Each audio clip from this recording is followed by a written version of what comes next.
Where there is Atma, there is mind. Where there is, that is the reason why they say the divine mind, the supreme mind in supramental state of consciousness. The great Guru Bhagwan Sri Aurobindo, the great Guru Bhagwan Sri Swami Ramalinga, all these masters of highest supramental state of consciousness, they always mentioned and this God figure as mind. There is mind and there is overmind levels, and they always counted this as overmind levels, and finally they said there is a supreme mind, there is a divine mind, and then there is a supreme mind. The supreme mind is the cosmic conscious mind, the Shiva mind or the Shiva cosmic consciousness. Technically, what is mind? The Kundalini is mind.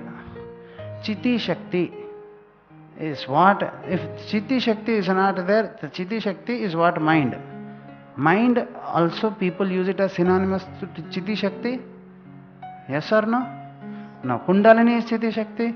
Actually Kundalini itself is mind. Now what is Kundalini? Durgeshwari. But what is Chitti Shakti? Chetanata. And what is Aham? Brahmah? Chetanata. So finally everything is Chetanata alone. And what it actually functions is Chetanata. So, where there is energy, Chetanata has to follow. It doesn't follow technically, but it is followed. So, this Shivapata, the true cosmic potential, connects. Once this happens, that is the reason why people who meditate for years together also, they cannot attain this kind of stillness, blankness in the mind instantly. They meditate or sing, and then finally to a small extent they get connected and then they drop back again. But here there is a instantaneous way where you actually get into a state of blankness, and then after that, in that state of absolute blankness, nirvikalpa samadhi, you first tend to have a sleep kind of a state. This is also a technical, and in a sleep also you'll have absolute blank state. But then the moment I say open your eyes, you'll immediately open. So it's an alert, aware, background consciousness, the basic layers of, the basic starting point of the Nirvikalpa Samadhi.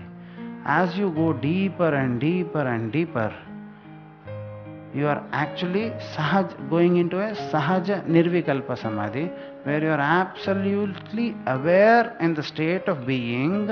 You are aware of everything, but then you are blank. You don't understand anything. That kind of experience most of you have got, yes or no? So that is what I am trying to. So it actually starts with sleep-like state. It ends with aware, active, alert, aware blankness. A sleep-like blankness. What is sleep? At a point at which you are not aware of yourself, but still existing, is called sleep. Can I describe it basically like this? Here also, you are not in the sleep-like state, you are not aware of your mind, and you are connected to your Atma, and the mind goes into a shut-off phase. But then the connection opens, you open your eyes. It looks like a sleep-like state. But then, in sleep, you move like this, you move like this.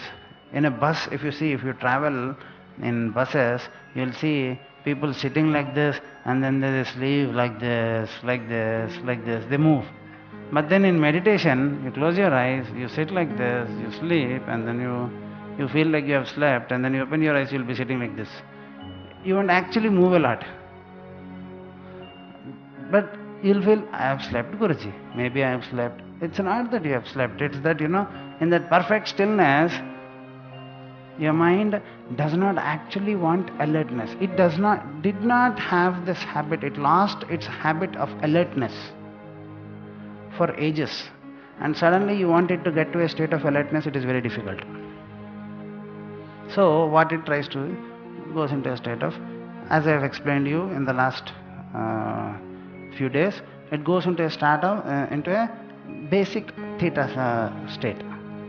From the alpha state, it slowly comes to beta, and then basic starting point of theta, you get sleep-like. You feel you're going to sleep. At the deep theta level, you actually go into a state of blankness. But then you are alert and aware. And in the delta level, you are perfectly aware of whatever is happening, but still you do not feel that you are connected to all this happening, and you just Sakshi Bhuta. That is how the God actually exists. He is pure awareness, people say. Now when you are in a sleep-like state, there is no awareness. So it is not actually divine state. जब अपने आप को खो जाते हो तो भगवान के तरफ तेरा कदम बढ़ गया है, लेकिन अपने आप को खो के जब अपने आप को ही पा लेते हो तब भगवान ही हो गए हो।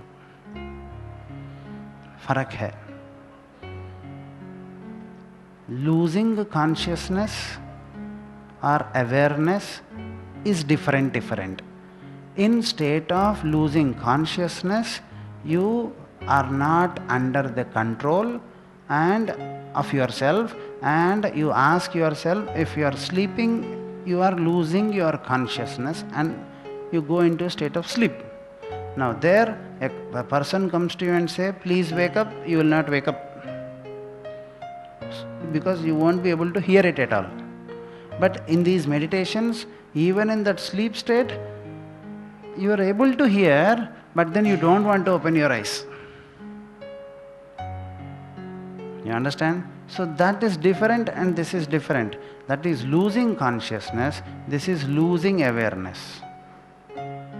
Now, when the awareness is lost, you again have to gain awareness of neutral awareness. Once you gain this neutral awareness, you are into a state of awareness, but still you are not connected to whatever things that happen. You just pure awareness. No action or attachment to the object that you are aware of. Why you have fallen from the God level to the human level is, the God level is also aware, human level is also aware. But human level, as it comes down to the human level, the God attaches itself to whatever it is aware of. Now, I am sitting before a camera and I am sitting before a crowd of people. Now, I am attached to you because I am talking to you. I am attached and I am also conscious that I am talking before a camera. You understand intention? Now, there you said, you understand that there is a camera, you understand there is a crowd of people, and then you still be in, I don't know. You get into the state, then actually you are divine. But in pure awareness, there is no action.